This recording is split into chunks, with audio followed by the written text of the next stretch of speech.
우리 믿는 사람들에게는 사랑이라는 단어가 정말 많은 의미를 주고요. 많은 것을 또 변하게 하고 우리의 삶의 방향을 정하도록 해줍니다. 이 사랑이라는 것이 어떤 단순한 감정이나 어떤 행동을 뛰어넘은 하나님이 사랑이시기 때문에 그 사랑이라는 단어가 우리에게는 엄청나게 무겁게 다가옵니다. 그리고 이 사랑이란 단어는 우리의 어떤 존재적인 정의를 내려주기도 하는데요. 뭐 existentialism이라고 하는데 이런 거죠. 이게 나는 누구인가?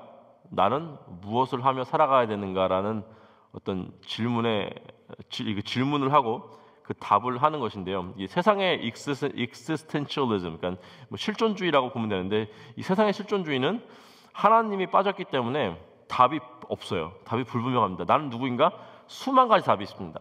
나는 어떻게 살아야 되는가? 수만 가지 답이 있고요. 결론이 없어요. 하지만 하나님은 사랑이시다 에서 시작한 이 실존주의는 우리에게 이런 질문에 대한 명확한 답을 줍니다. 나는 누구인가? 내가 어떤 존재인가? 오늘 말씀에 나와 있습니다. 보라 아버지께서 1절에 보면은 보라 아버지께서 어떠한 사랑을 우리에게 베푸사 하나님의 자녀라 일컬음을 받게 하셨는가? 답이 나오죠. 우리는 하나님의 어떠한 사랑을 받은 자녀입니다. 그 사랑이 어떤 사랑인가? 이것을 이해하는 것이 중요한데요. 물론 다 아시겠죠. 그렇죠?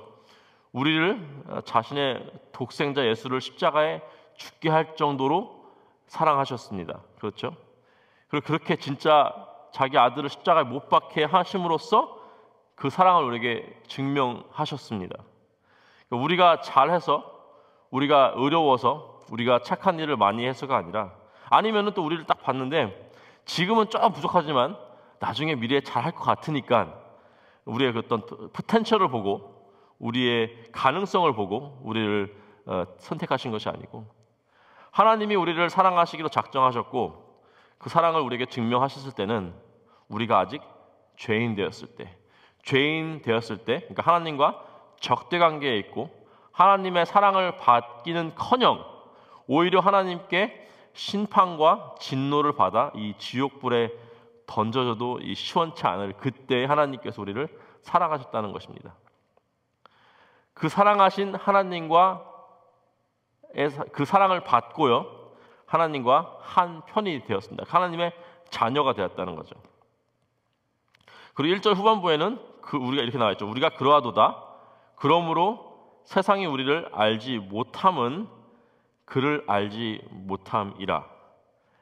그러니까 하나님과 한 편이 되면서 그 결과적으로 세상에서는 어떻게 해요? 없어진 사람이 되는 거예요. 우리는 하나님과 하나님의 자녀가 되었기 때문에 세상에서는 존재하지 않는, 그러니까 하나님 안에서 우리의 존재가 만들어졌기 때문에 세상에서는 존재가 없어져 버린 그런 사람이 되어버렸습니다. 세상은 하나님께 속하지 않고 죄에 속했기 때문에 우리는 세상과는 상관없는 사람들이죠. 근데 이상하지 않습니까? 왜냐하면 우리는 지금 세상에 살고 있어요. 우리 주위에 예수를 알지 못하는, 즉 존재적인 그 실존주의적 질문으로 봤을 때는 사실상 우리와는 다른 존재의 사람들이 지금 우리와 매일매일 더불어 살고 있습니다. 그렇죠? 그럼 이제 알지 못한다는 것이 무엇인가? 이 뜻은 이제 관계가 없다는 것입니다. 이게 이상하지 않습니까? 어떻게 가능해요? 우리는 친구들도 있고 예수 안 믿는 친구들도 있고 제가 베스트 프렌드라고 늘 부르는 친구가 예수를 안 믿어요. 제 인생의 베스트 프렌드는 그 친구 하나밖에 없습니다. 하지만 그 친구는 예수를 안 믿어요. 즉 그와 나는 사실상 엄연히 따지자면은 관계가 없는 거예요. 그리고 우리 가족도 있지 않습니까? 가족 관계 정말 끊을 수 없지 않습니까?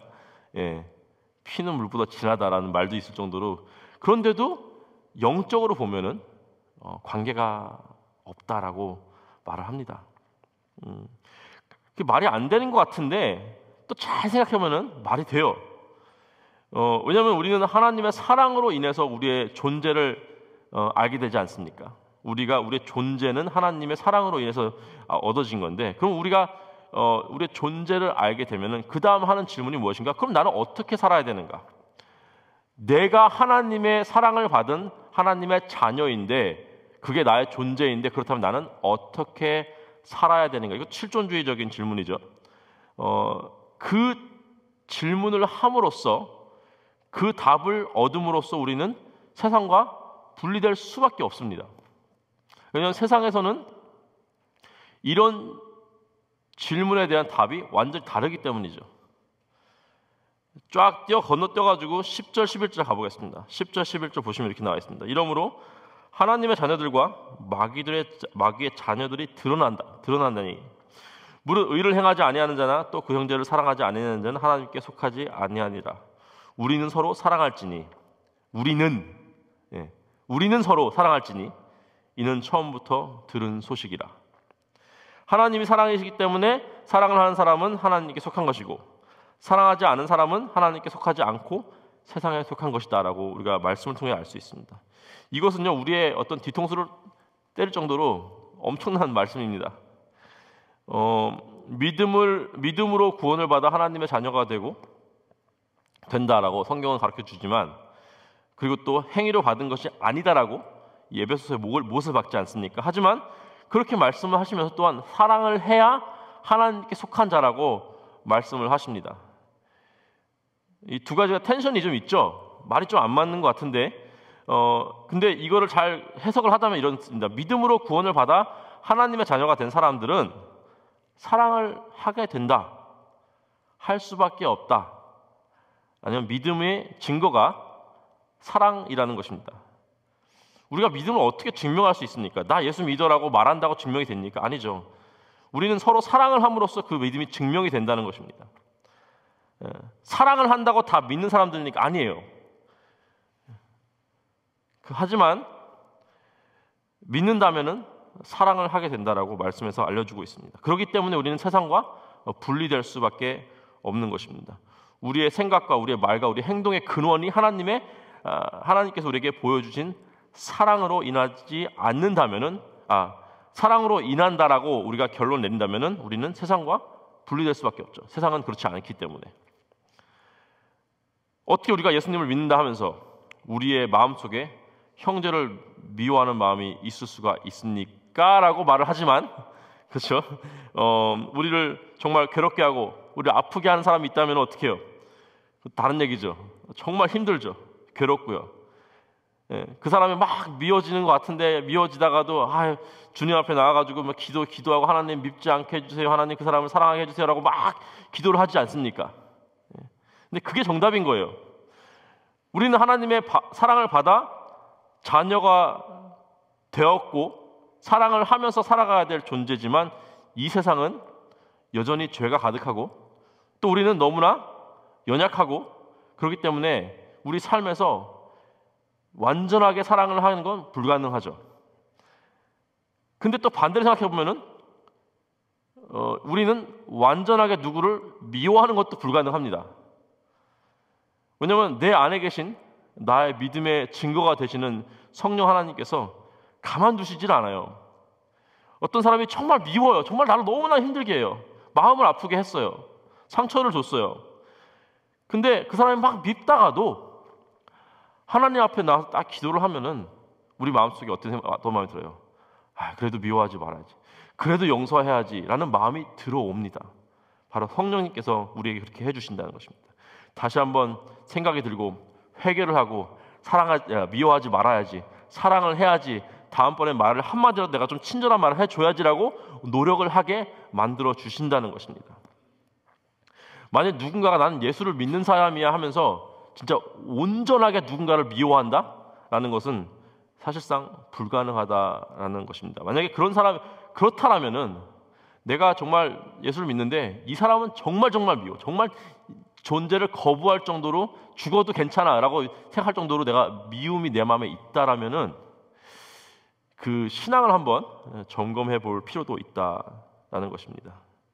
우리가 하나님의 사랑을 진정으로 깨닫는다면은 우리는 어떻게 살아가야 되겠다라는 결론을 내릴 수가 있죠. 하나님의 사랑은 너무나 크고 놀랍기 때문에 나의 삶의 기준도, 어떤 그 사랑의 기준도 그만큼 높아지는 것입니다. 하나님의 그 사랑의 넓고 깊고 높고 깊음을 우리가 묵상하면 묵상할수록, 깨달으면 깨달을수록 우리는 서로 우리 형제자매 간에 또 우리 세상 가운데 이 사람들과 어울리면서 어떻게 사랑을 표현해야 되는지 우리가 깨달을 수가 있습니다. 우리가 사실은 능력이 없어서 사랑을 그렇게 못하는 거지, 그렇죠? 우리가 사랑하지 않아도 되기 때문에 안 하는 것이 아닙니다. 만일 공동체 안에서 내가 사랑하지도 않고 그렇게 할 마음도 없고 오히려 반복적으로 이 분열과 분리의 자리에 우리가 서 있다면은 어쩌면 우리가 하나님의 사랑을 그렇게 깊이 깨닫지 못하고 있는 것일 수도 있다는 것입니다. 만약 그렇다면 우리가 우리의 오늘 기도는요, 오늘 이 새벽에 나와서 우리께 주님께 기도하는 것은 하나님의 사랑을 더 깊이 깨닫고 나도 그 사랑으로 살아가게 하여 주시옵소서. 공동체 안에서 내가 그렇게 사랑을 하고 나의 이웃을 그렇게 사랑하게 하여 주시옵소서, 도와주시옵소서 하는 그런 간구하시기를 주님의 이름으로 축복하고 기도합니다. 함께 기도하시겠습니다. 하나님 감사합니다. 주님은 사랑이십니다. 그 사랑을 우리에게 예수 그리스도 주님의 독생자를 보내주심으로써 우리에게 보여주셨고 그 사랑으로 인해서 우리의 존재가 깨달아졌습니다. 하나님, 그럼으로써 우리가 어떻게 살아가야 하는지 알게 하여 주시옵소서. 내가 주님의 사랑을 받은 주님의 자녀라면은 하나님 그 사랑으로 우리가 매일매일 살게 하여 주시고 혹시 그 사랑을 실천 못하는 그런 상황 가운데 있다면은 우리의 힘으로는 절대 할 수 없으니 주님께서 도와주시고 매일매일 내 삶에서 그 사랑의 고백이 나올 수 있게 하는 인도하여 주시옵소서. 감사하며 우리 주 예수 그리스도의 이름으로 기도했습니다. 아멘.